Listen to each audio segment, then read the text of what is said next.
شبنم کلور فینجانجی یا یکیتیا بجشکن ترک آکو به بنگاشی رخصنا تروری تی تومت بار کرن پشتی سرگرتنا وی دو مهدر باز بو جالا یکم درکت پیشبری شانده دادوار و دوزگران آل دادگاه چاغلیان استانبوله. بریا دست بکرنا دوزه نونرین سازین سیویل بجشکی کنسولخانه چند جولاتین اوروپای و پارلمانترین CHP HDP پارتیا کارکرین ترکیه جبو پشکریا فینجانجی لهف کومبون و داخازا بردانا وی کرن. Sağlık olmaz diyoruz. ام به تو آوایی گرتنا پروفسور دکتر فینجانجی قبول نکن و گرتنا زانیاره که شرمزار دکن دوی فینجانجی به مرج دمل دست وره بردان. Değer saldırısı olarak yorumluyorum. گرتنا فینجانجی وکی ایرشک لسر ماف مرویه و ام مل بدن هف و به پشتگیریه که خورد ام و پروسه تک ببن. Direnmektir.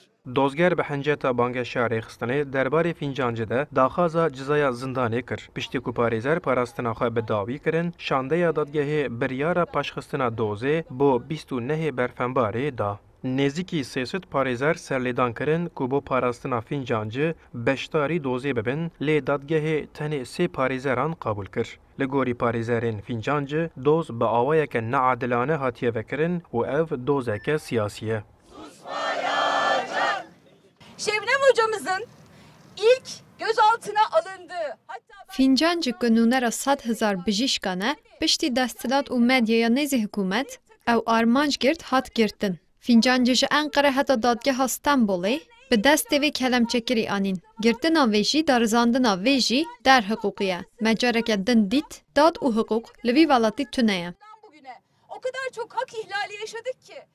بریا دوزه تدبیرین برفره این هزین اولکاریه بالکشاند. چارالی قادا چاغلیانا لپیشیا دادگهه به بربستان هاته دورپیچ کرن و قاد به تمامی جهلا پولیسان و هاته گرتن. فینجانجی بریا دومهان درباره اپراسیون ترکیه لباشور کردستان دیجی PKK گوتبو دبکو چکن کیمیوی هاتنه بکارانین جبو زلال کرنا بویره دبی شانده که سرباخه و نو دولتی لکولینه که بکه لسروان گوتنان فینجانجی به بانگشی رخصنا تروری هاتبو گرتن.